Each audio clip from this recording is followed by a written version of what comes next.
Hello, everyone. Welcome back to Babylon 5 versus Deep Space Nine, the galaxy's greatest podcast about the two great 90s space station shows. But today we're talking about Star Trek Lower Decks, specifically the new episode, Episode 7 of Season 2, Where Pleasant Fountains Lie. This is Bob from Cascadia. I got Matt from the Southland on the line. How you doing today, Matt?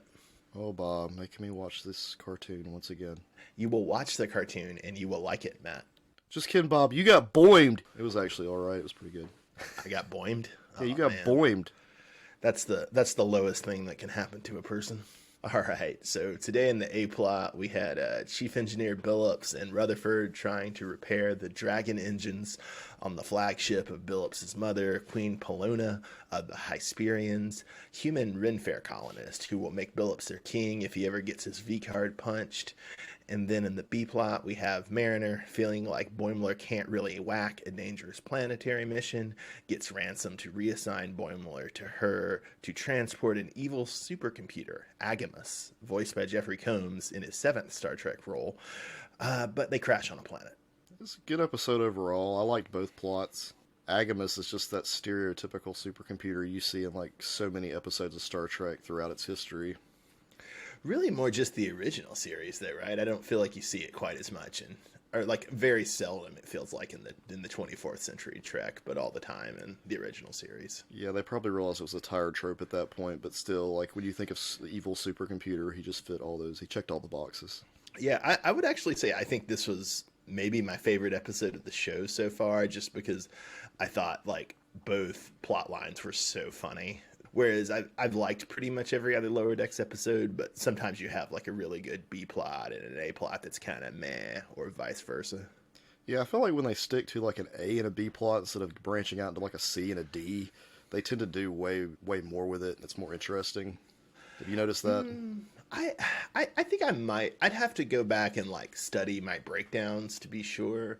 But I feel like I like it when they do C and D plots just because you get development of other characters. Because I think the sort of Rutherford, Tendi, Mariner, Boimler, quadrangle can get a little tiresome. So it's kind of nice to like, have like a spotlight episode on Ransom or a spotlight episode on Billups, something like that. I can see your point though. Like if you have a great concept for an A plot and a B plot, like here, you might as well just explore both thoroughly rather than adding in, a third or a fourth plot. So, I mean, it's pretty obvious. I think our favorite characters this episode definitely was Agamus. I mean, Agamus, yeah. hands down. He almost seemed like some sort of like pickup artist. It was so funny, like the kind of combination of like negging and then like unctuous, like sort of ingratiating. It was so great. It was so funny. But let's say second favorite character. Mine goes to Billups. I think Billups was pretty funny to get a backstory for him in this episode, and just everything he had to go through and learning about his race that he comes from, his culture. It was interesting. Yeah, well, I mean, it's not really a race, man, because he's a human. They're just Renfair colonists. But Oh wait, sorry. What did I say? Oh yeah, my bad. I meant you know what I meant. Yes. His cosplay that's become a culture. Yes. Of course, I don't know. I guess arguably all culture is just cosplay. You just have to do it for a really long time. Is there like some subtext there though with like Renfair people and like punching their V card? Is that part of this? Well, I think part of the joke is that like engineers are nerds and don't fuck. I was talking with my buddy Alan about this because like Scotty definitely fucked, right? We know that. Yeah. And it feels like O'Brien fucks. Yeah. But then you get to LaForge and you get to Billups and something happened. And so I theorized that something must have happened to Starfleet Engineering in between when O'Brien enlisted and LaForge graduated the academy. You're stereotyping all engineers based on these three engineers, or four engineers. I mean, Rutherford clearly not really there for it. I would say Lieutenant Carey from Voyager, he doesn't have sex. What about Torres? Well, she doesn't count because she's Maquis. Oh yeah, that's right. See, you thought you were going to trip me up there, but I'm thinking like 5 steps ahead of you. In the past, like Trip, he fucked. Stamets, he fucks. Yeah. We know it. Yeah. Like that's all in the past. Something in the late 24th century. It went wrong, and you started having a lot of virginal engineers. Maybe it was being too close to the dilithium crystals or the Subspace field degradation. yeah something. Warp speed's increased. Maybe that's the problem. Yeah. Oh, yeah, you're right. That's why they had to institute the speed limit in Next Generation Season 7. They said it was because they were creating like a lot of like spatial anomalies and subspace tears, but really it was just, the sort of sexual dysfunction that was happening to the engineers. All their swimmers were going back up in their stomachs, Bob. It's an awful thing. That's biology. I would say, Billups is a good second favorite, though. I might go with Mariner because just watching Mariner be hostile to Agamus was really fun. I really enjoyed that. Yeah, too. Mariner probably had the best lines in this episode. Yeah, she had a lot of good ones. What was your favorite set of jokes, though? Probably just Agamus is like his many attempts to convince the different people to plug him into another computer or into a ship or something. The whole thing with Ransom at the very beginning, where he taunts Ransom into throwing him, see if he can throw him to the computer. He's like, "But you couldn't reach that computer from over here." And Ransom actually thinks about it for a moment, and it's like, "Wait a minute, you're tricking me." Then you had like the creepy tendrils in the shuttlecraft. That was pretty funny, trying to get into the pad. Yeah. I think I would have to go with like the incest jokes that so many of Billups's queenly mother's comments could be taken out of context to mean that she really wants to get down with her son, and that was very amusing. Yeah, I literally had to rewind the episode at the first joke because I thought I just misheard it. But then I was like, no, he really did mean it that way. He meant that his mom wanted to fuck him. Well, he didn't mean it that way. He meant it in the more general way of his mom just wants him to lose his virginity. Yeah, but the way it came out, yes, exactly. And I'm like sitting here thinking that is what they just said on an episode of Star Trek. Hey man, after Game of Thrones, they've crossed that final frontier. Yeah, anything's possible now. There was a lot more. There's a lot more sex in this episode.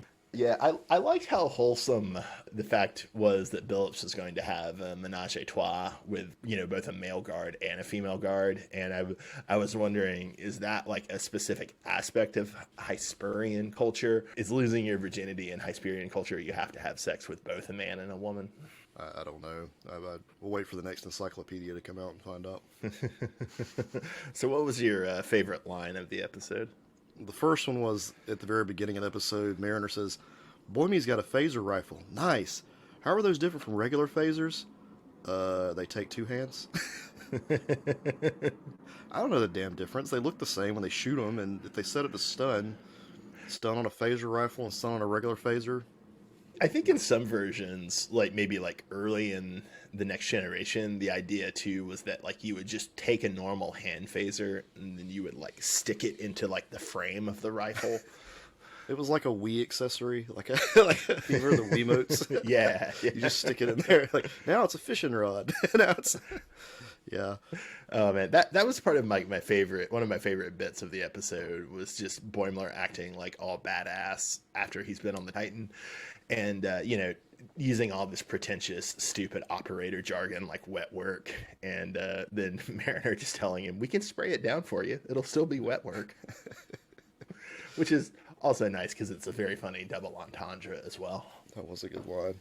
Yeah, the other one from Mariner, good thing the replicator's still intact. Computer, iced tea, splash of lemonade, licorice dry.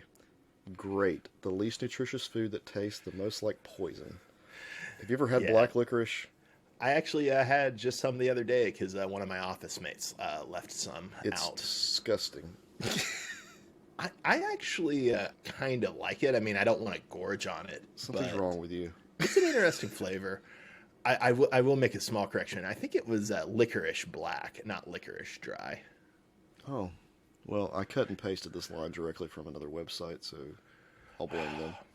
Just well, I can't sit there and listen and type every word. I just go to the quotes. It's easier to do it that way. Licorice black. I know. I'm just giving you shit. Have you ever had ouzo? No, I don't know what that is. It's a Greek liqueur that's like licorice flavored. It's pretty intense. Like I'll eat red licorice like all day, but black licorice I can't touch. It's gross. Yeah, I had a friend who liked to big dick people, and so when we would go out, he would order shots of ouzo for the table. It was always pretty rough. Uzo. Okay, I might have to try it just so I can say I did. I would suggest shooting it. Yeah.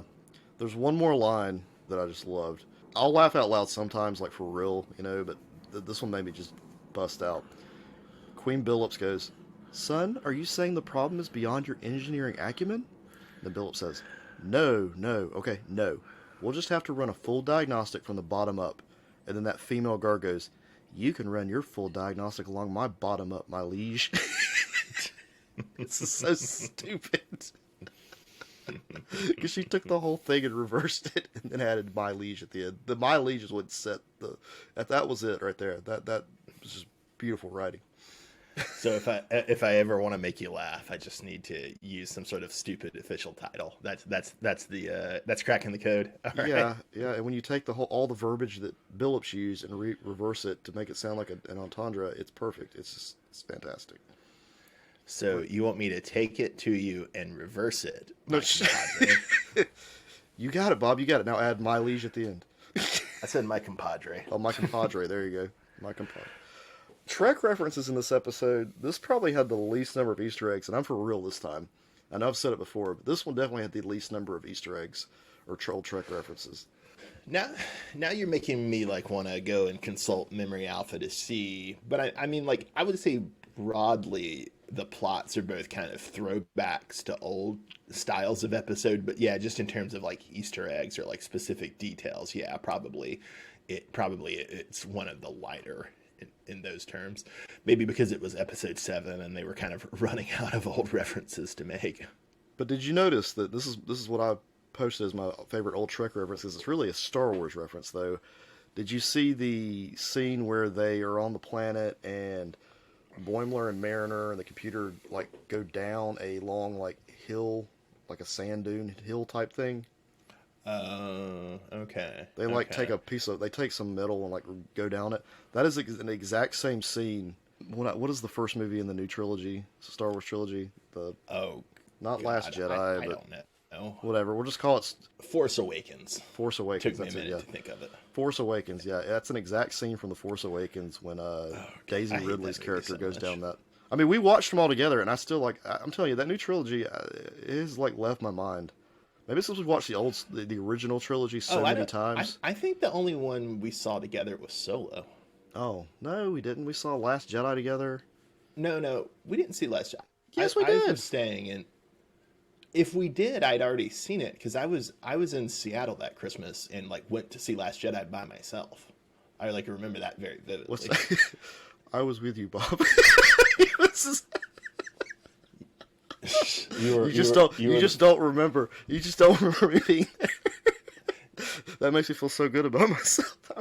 Bob, I swear No, we watched. we saw the last one together and we saw Solo together. Yeah, Last Jedi. Isn't that the last one?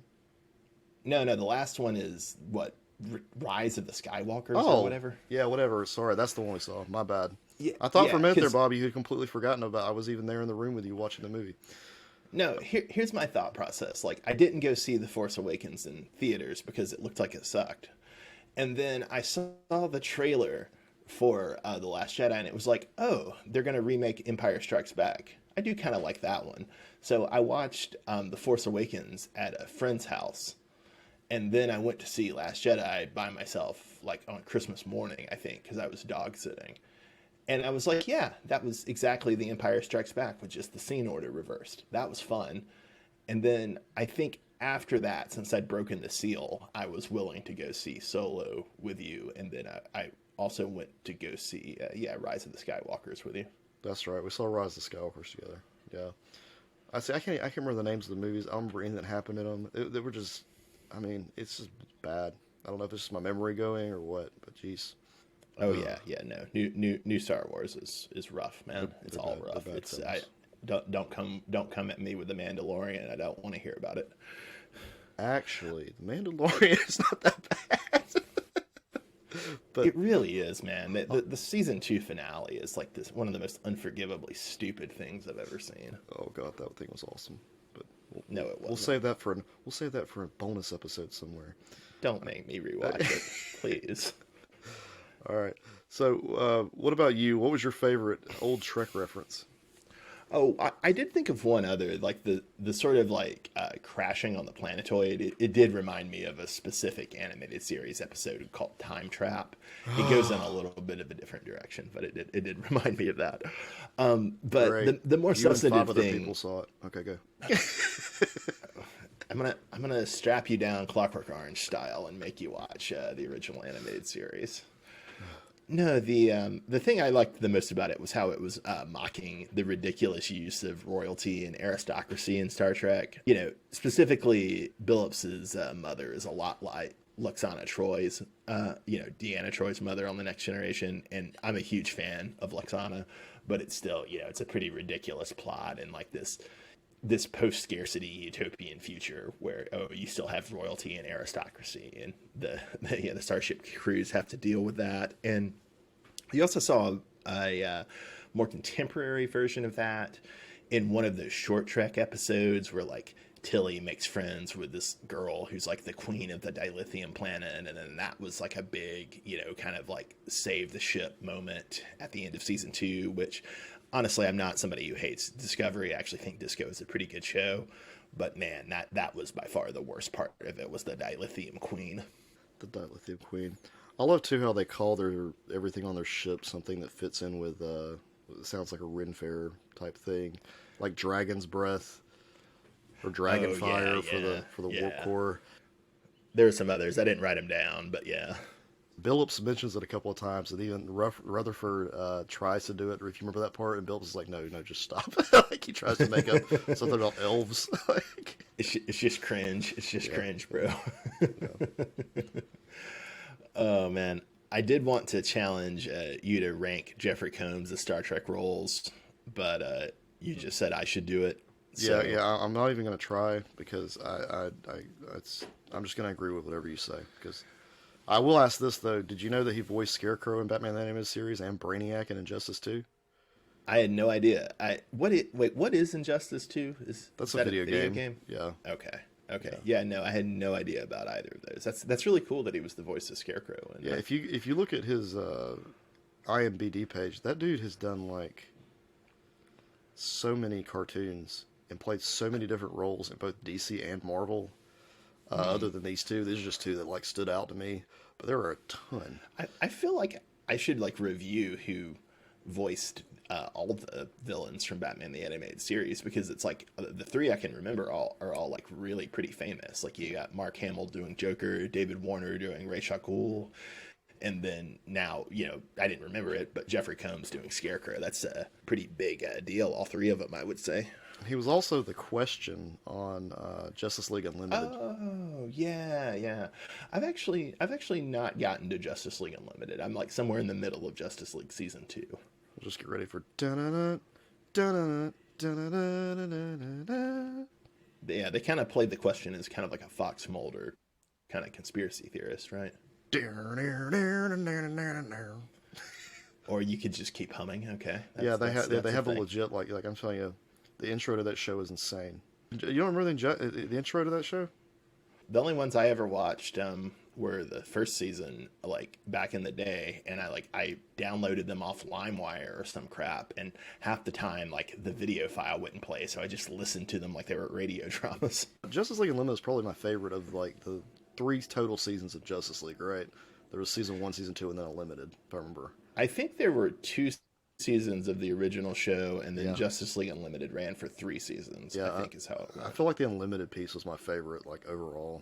Yeah, it's worth a watch, especially since Jeffrey Combs. I think they did the Question. I think he did some other characters too, but you have to. Oh yeah. No, I plan to keep going on it.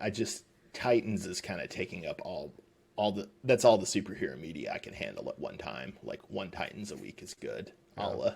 I'll get back on watching the Justice League stuff on HBO Max after Titans is done. Yeah, DC Comics knows its intros though, so good for DC Comics. Nice. So the long-awaited Jeffrey Combs Star Trek roles ranking, I would say Shran, the Andorian from Enterprise, is number 1. Wayoon, who we haven't met yet on DS9, is number 2. Agamus is number 3. Liquidator Brunt from later seasons of Deep Space Nine, the Ferengi Commerce Authority inspector, he's number 4. Krim, who's a Ferengi, he played in a one-off episode on Enterprise, is number 5. Pink, the fight manager between between the Rock and Seven of Nine in their fight on Voyager, I would put Vin. And then finally, I would put a alien who was thirsty for Kira in an episode of DS9. We're almost 2. Well, yeah, that's pretty cool. I didn't watch enough Enterprise to know who see him as Shran, so I'm assuming that's probably his best part, according to you. My theory is that you should only watch episodes of Enterprise that Shran appears in, with a couple of exceptions. Basically, if you just like look and see, okay, is Shran in the episode? If yes, watch it. If not, don't. Yeah, Wayoon, I know that, but I mean, he's great in that role. But then Agabus, Do you remember Liquidator Brunt, or did that not? I do. Yeah, I do remember Liquidator Brunt, and I remember Pink because I think I went back and watched that Rock episode at some point. Honestly, that's not one I remember. I don't remember at all. Oh, he's so there. I'm sort of guessing when I put Pink above him being thirsty for Kira, because I don't really remember either of those performances very well. I've seen them both, but they just didn't stick with me. So one interesting thing in this episode, they act like Rutherford's dead. For even a second, did you think that Rutherford had actually died? Oh no, because I thought I thought they set it up pretty clear that it's like, okay, his mother is faking her death to get him to, consummate his manhood or whatever. And so, yeah, no, not for a second. I was just curious because I didn't really think so either. I didn't know if they were really trying to build up drama with that or just. I don't think so. I think the episode was lighthearted enough. They didn't really treat it that seriously, and they telegraphed, his mother's intentions enough that I don't think you were supposed to think he was actually dead. I will say I do kind of enjoy the reoccurring bit in the show where Captain Freeman and Ransom both have to assuage alien dignitaries' egos constantly. It's a pretty fun bit. Yeah, it seems like their main job at this point. Yeah. At least in the last couple of episodes. And I mean, it's a pretty realistic homage to TOS and TNG in that sense. So we've only got 3 episodes left, Bob. Oh, that's it? Yeah, only 3. There's only 10 episodes a season. Oh, that's right. There was only 10 in the first season, too, right? Are you sure it's 10 for season 2, or are you just assuming since the first one was only 10? It's 10 episodes. There's 3 episodes left. I checked. Okay, good. Any predictions, Bob? Anything you think is going to happen here? Any big cliffhangers for that last episode? I'll predict they'll keep to the kind of the same formula they used last season, and they won't do episode 9 and 10 as a 2-parter necessarily, but they'll probably do something similar where episode 9 sort of sets up a situation that episode 10 then addresses like they did in the first season. Other than that, no predictions. I don't necessarily expect it to do anything crazy, but maybe it will. And I will say this is the first of a couple of episodes that the cat doctor has not been there, Bob. Well, that was wrong multiple ways, because the cat doctor was there. She's the one who tells Tendi that Rutherford is dead. What? And, yeah. Bullshit. I missed that. Damn it. You did. You totally did. I was totally going to call you out on it. I was worried about you this week, not having a scene with the cat doctor. However, the bird psychologist or whatever, the bird counselor was on the bridge at one point. I did see that. Yeah. He was on the bridge in a non-speaking role. I think we've only ever seen him speak in that one episode where Mariner and Freeman are going to him for therapy. I think in every other episode it's been a non-speaking role. Maybe your cat doctor will play a better part in the next episode, but I'm glad she was in this episode. I didn't even remember her. I mean, I don't have to have the cat doctor around. I like Dr. Tiana, but I don't have to have her around. I tend to go to her because I hate Boimler, and Rutherford and Tendi are fun, but their plots are kind of hit or miss. And then Mariner is very fun, but oftentimes when the plot is about her reconciling with Boimler, that kind of pains me, and I don't feel like I can pick her as best character. So you need the foul-mouthed cat doctor to help you make it through the episode. I do. All right, then. Well, here's the 3 more episodes, Bob. 3 more episodes, Matt. 3 more episodes. All right, so this has been Babylon 5 versus Deep Space Nine, the galaxy's greatest podcast about the two great 90s space station shows. But today we were talking an episode of Star Trek Lower Decks, Episode 2. I am Bob in Cascadia. That's Matt in the Southland. Have a good night, everybody. Bob meant to say Season 2, Episode 7. No, I just wrote because it's the end of the outro, so if they don't remember at this point, I don't really care. But Bob said Episode 2, not Season 2, Episode 7. Oh, God damn it. Haha. All right. I hate you so much.